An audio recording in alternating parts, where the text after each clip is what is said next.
The forest gives no warning. The sky clears, the wind softens, the temperature falls 40 degrees in a single afternoon, and by the time your fingers begin to slow, your thoughts are already slowing with them.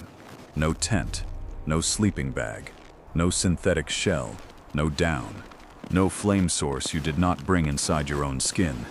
Just the trees, the cold, and 2 hours of light left.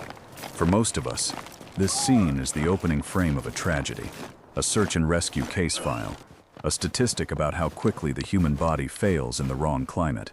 For the indigenous peoples of northern North America, it was something else entirely. It was a Tuesday in February. It was a routine night of travel. It was the ordinary backdrop of an ordinary life. They lived in a world where -30 was a normal temperature, where -40 arrived without ceremony, where exposed skin froze in under 5 minutes, and a wrong decision at dusk could not be undone by morning. And yet, generation after generation, the Inuit moved across the sea ice. The Athabascan tracked moose through black spruce. The Lakota wintered on the open plains. And the Cree made 40 below feel survivable for children, elders, and entire communities at once. Not because their biology was different from ours. It was not. They survived because they understood something the modern world has very nearly forgotten. Cold is not an enemy. Ignorance of cold is so what, exactly? Did they know that we don't? To understand their system, you first have to understand the way a human being dies. Heat does not simply disappear from the body. It leaves through 4 specific doors, and each one has a name. Conduction is what happens when warmth bleeds out of you through anything you touch. The frozen ground beneath your hip, the metal handle of an axe, the wet hide of a butchered animal. Convection is what happens when moving air strips the warm shell of molecules, clinging to your skin, and replaces it with cold ones, over and over, until the furnace inside cannot keep pace. Radiation is the quiet loss, the invisible bleed. Heat, leaving your body in waves of infrared into the surrounding dark. Evaporation is the cruelest, the loss carried away by every drop of sweat, every breath of vapor leaving your mouth into 30 below air. These are not metaphors. They are the 4 ways the human animal cools toward death. Modern survival science teaches them as separate problems. Indigenous knowledge treated them as a single system. Every garment, every shelter choice, every fire, every meal was engineered to interrupt all 4 doors at the same time. Remove a single layer, and the architecture begins to fail. Forget a single principle, and the night collects what it is owed. But how do you solve 4 physical problems at once, with nothing but the body of an animal and the wood of a tree? The first answer began with the women, and with the brain of the animal whose hide they were about to transform. Brain tanning was not folklore. It was applied biochemistry, refined across thousands of winters by hands that knew exactly what failure felt like. The brains of large mammals contain a near-perfect ratio of emulsifying fats, lecithin, phospholipids, that, when worked deep into a scraped hide, penetrate the collagen fibers and coat them at the molecular level. The treated hide gains a strange and crucial property. It can be soaked, it can freeze, it can be dried over fire and worn again the next day, and still it will not seize. An untreated hide in sub-zero cold becomes a coffin. It stiffens into a shell around a freezing body, useless and unforgiving. A brain-tanned hide bends. It breathes. It survives the soak-freeze-dry cycle that destroys lesser materials, because the fats inside it never let the structure lock. No one wrote this down. No textbook explained the molecular geometry of lecithin to the women working the hide by firelight. They knew it through hands, through the memory of every garment that had failed before, every brother who had not come home, every winter that had asked the question and given a single chance to answer it. And the clothing was only the outside of the answer. Garments were built in 2 layers. Fur turned inward against the skin to trap a microclimate of warm air. Fur turned outward on the shell to shed wind and snow before moisture could reach the insulation beneath. Modern outdoor engineers, with their wind tunnels and their thermal cameras, eventually arrived at the same design and called it a base layer and shell system. The Inuit had been wearing it for 1,000 years. Physics offers only so many correct answers. They had tested every wrong one and survived to remember Wichio. But even the most perfect garment cannot save a body that lies down on the wrong ground. Frozen Earth is one of the most aggressive thermal sinks on the planet. It is patient. It does not roar like wind. It does not bite like air. It simply takes, slowly, silently, through every square centimeter of contact, and it does not stop taking until the body lying on it has nothing left to give. A traveler who survived the cold of the open air could still be killed before dawn by the cold of the ground he chose to sleep on. The answer was spruce. A man preparing to camp would walk into the forest with a blade and return with armfuls of fresh boughs, not random branches, but specific ones, chosen for the density of the needles and the spring of the wood. These were laid in overlapping layers, tips angled upward, until the bed reached the thickness of a forearm. The structure trapped air in millions of tiny pockets. The springiness resisted compression. Even with a full-grown body bearing down on it through the night, enough loft remained to keep the cold of the ground from climbing into the bones above it. Spruce was not a guess. Cedar was too brittle. Pine compressed too readily. Fir held moisture in ways that worked against the sleeper. Each region's people had tested the available species across generations of nights that punished error, and had arrived at a verdict passed down not as theory, but as something closer to instinct. The thickness of the layer mattered to the centimeter. A bed cut thin because the traveler was tired could be the bed that did not let him wake. A bed laid carelessly, with gaps the body could feel, was a slow execution. The discipline was absolute, because the cost of carelessness was absolute. There was no second mistake. And still, a perfect bed beneath a perfect garment was not enough. Not if the wind had access to the body lying on it. The third defense was written into the landscape itself, and the people who survived these winters could read it the way a sailor reads water. Cold air is heavy. It pools. It runs downhill like a slow river and gathers in low ground, in valley bottoms, in the depressions between ridges, in the open meadows where nothing breaks its movement. A camp pitched in one of these places might sit 5, 8, 10 degrees colder than a camp pitched 100 meters away on slightly higher ground, behind a stand of dense timber in the lee of a hillside. 5 degrees, in this country, was the difference between a long night and a final one. So the traveler read the terrain. He looked for the windbreak, a thicket of black spruce, a fallen ridge of stone, the bank of a frozen creek. He watched the snow, because snow tells the truth about wind. The shape of a drift was a confession of where the wind had been and where it intended to return. The bend of branches, the angle of frost on bark, the silence in one hollow versus the moan in another.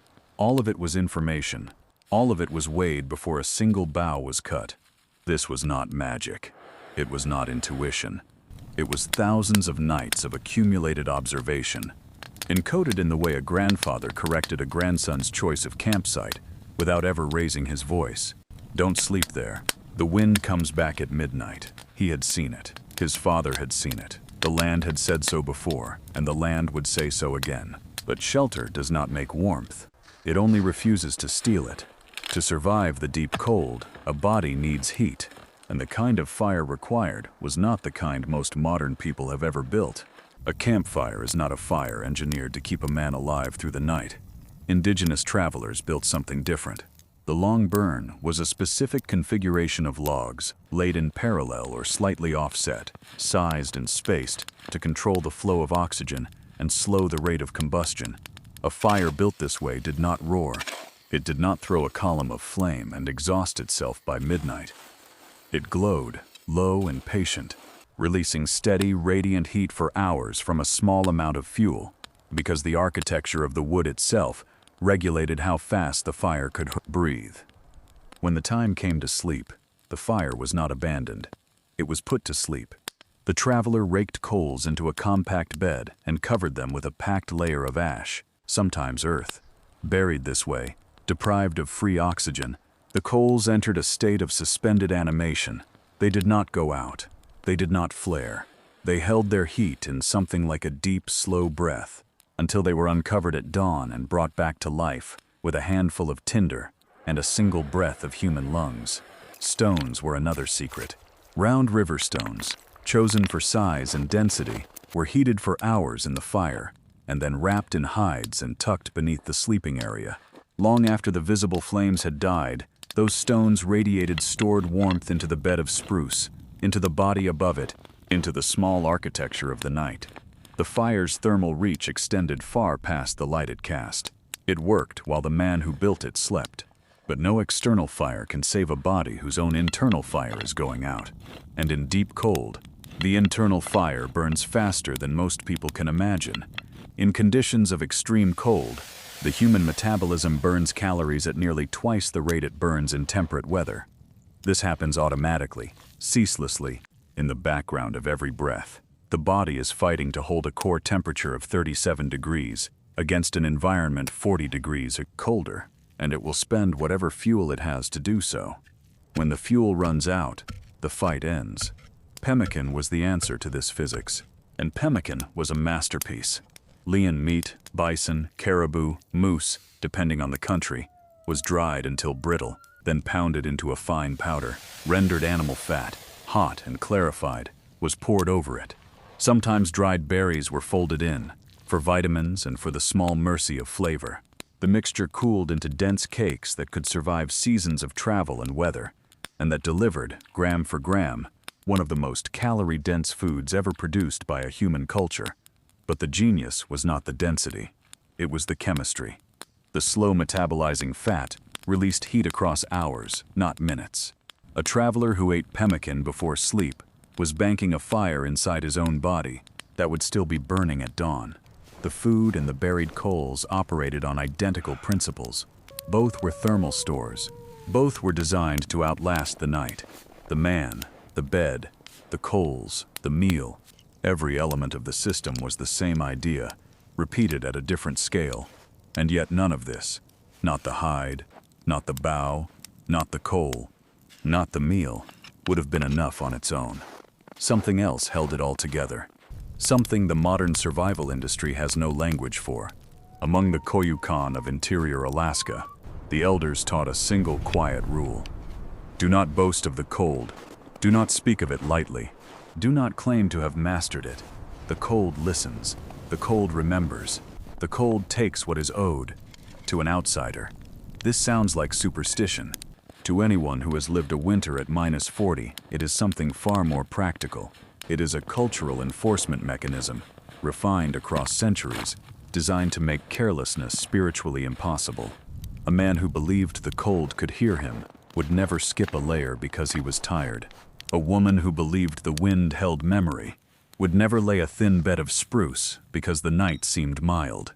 The boy who was taught humility before he could walk would grow into the man who never made the one mistake that ends everything. The technology was extraordinary, but the culture around the technology, the unbroken transmission of precision through ritual, through story, through the small corrections a mother gives a child by firelight, was what made it survive across generations. Each region inherited the same physics, dressed in different materials. Sealskin replaced caribou on the Arctic coast. Bison replaced moose on the open plains.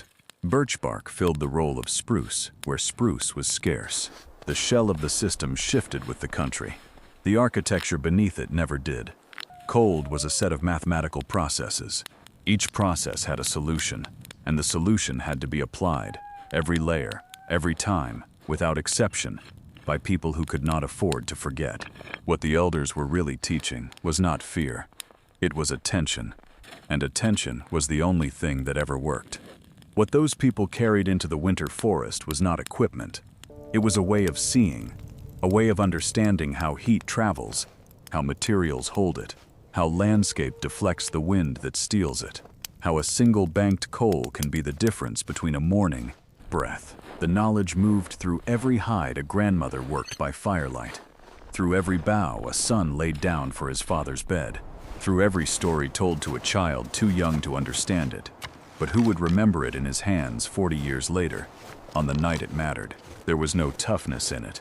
The bodies were ours, indistinguishable from yours and mine. There was only precision, applied, repeated, taught, inherited, and never, ever taken for granted. For thousands of winters, in some of the most lethal climates the planet has ever produced, that precision worked. It worked without a single piece of modern gear. It worked without thermometers, without weather forecasts, without rescue radios, without the safety net the modern world considers minimum. It worked because the people inside it had built, over uncountable generations, a relationship with the cold that the rest of us have replaced with technology and forgotten. Humanity has survived places it was never supposed to survive. This was one of those places, and the people who survived it did not do so by conquering it. They did so by listening.